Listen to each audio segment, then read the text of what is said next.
ہدایت کا حصول آپ نے لکھا۔ اللہ رب العزت نے ارشاد فرمایا وَمَن يَعْتَصِمْ بِاللَّهِ فَقَدْ هُدِيَ إِلَىٰ صِرَاطٍ مُسْتَقِيمٍ۔ سورہ آل عمران کی آیت نمبر 101 ہے، جو شخص اللہ کے دامن کو مضبوطی سے پکڑ لیتا ہے تو اسے ضرور سیدھی راہ کی طرف ہدایت کی جاتی ہے۔ جو بندہ اپنے رب کے دامن کو صحیح مضبوطی کے ساتھ پکڑ لیتا ہے اسے سیدھی راہ کی طرف ہدایت کی جاتی ہے۔ اس آیت مقدسہ میں اللہ کے دامن کو تھامنے میں اور راہ ہدایت کے حصول کی ضمانت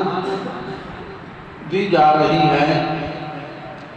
آؤ اس بات کو سمجھنے کی کوشش کرتے ہیں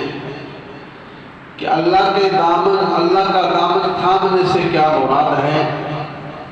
اور کیسے اللہ تعالیٰ کے دامن کو تھاما جاتا ہے، اور اللہ کے تعلق قائم کس طرح ہو سکتا ہے، ہم اپنے رب کے ساتھ کس طرح اپنا جو تعلق ہے اس کو جوڑ سکتے ہیں، قائم کر سکتے ہیں۔ تعلق باللہ، اللہ کے ساتھ تعلق کے درجات جو ہیں،